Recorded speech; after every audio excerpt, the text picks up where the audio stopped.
प्रधानमंत्री नरेंद्र मोदी का भाषण हिमाचल की राजनीति में भाजपा की दशा और दिशा तय करेगा।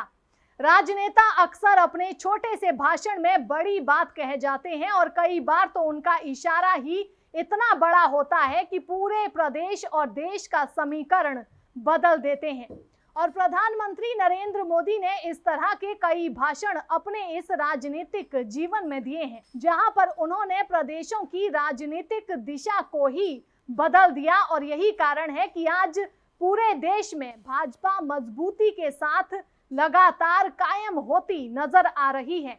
अब बारी हिमाचल प्रदेश की है और प्रधानमंत्री नरेंद्र मोदी कल यानी 5 अक्टूबर को हिमाचल के दौरे पर होंगे और अपने भाषण में वे क्या कहेंगे राजनीतिक रूप से ये बहुत महत्वपूर्ण है और इसी के ऊपर सभी की निगाहें टिकी हुई हैं। इससे पहले कि अगर हम बात करें तो प्रधानमंत्री लगातार हिमाचल प्रदेश आते रहे हैं और उन्होंने हर बार एक नया संदेश देने का प्रयास अपने भाषण के माध्यम से किया है। विपरीत परिस्थितियों में भी प्रधानमंत्री नरेंद्र मोदी हिमाचल आए। जब उपचुनाव भाजपा बुरी तरह से हारी तो मंडी में प्रधानमंत्री की रैली हुई और उन्होंने मुख्यमंत्री जयराम ठाकुर की खूब तारीफ भी की, हौसला अफजाई भी की ताकि वे आगे से अच्छा काम कर सकें।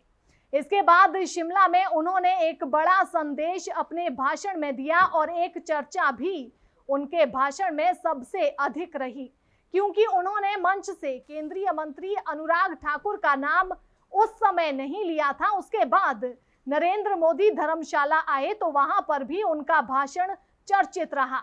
लेकिन हाल ही में मंडी में युवा मोर्चा का कार्यक्रम था, जिसको दिल्ली से प्रधानमंत्री ने वर्चुअली संबोधित किया। हालांकि वर्चुअली संबोधित करने का कारण क्या है, ये एक बड़ा सवाल है, क्योंकि प्रधानमंत्री का विशेष विमान है जो किसी भी परिस्थिति में उड़ने और उतरने में सक्षम है।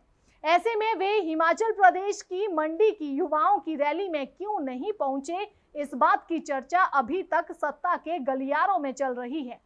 कुछ भाजपा के ही लोग ये कहते नजर आ रहे हैं कि कहीं ना कहीं युवाओं की भीड़ कम और बाकी उम्र के लोगों की भीड़ मंडी में अधिक थी। ये कारण भी हो सकता है कि प्रधानमंत्री उस रैली में नहीं पहुंचे थे, लेकिन हम यही मानकर चल रहे हैं कि भारी बारिश के चलते रैली रद्द हो गई थी। और अगर हम उस रैली में प्रधानमंत्री के भाषण की बात करें तो उन्होंने हिमाचल प्रदेश के किसी भी नेता का नाम उस दौरान अपने भाषण में नहीं लिया था, जो कि बड़ी चर्चा का विषय था। इसके साथ उन्होंने मुख्यमंत्री जयराम ठाकुर का नाम भी उस समय नहीं लिया था।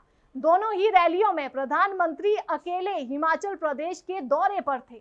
मंडी में जब 2 रैलियां हुई तो किसी भी प्रदेश के बड़े नेता मतलब राष्ट्रीय अध्यक्ष जगत प्रकाश नड्डा को उन्होंने अपने साथ नहीं लिया था।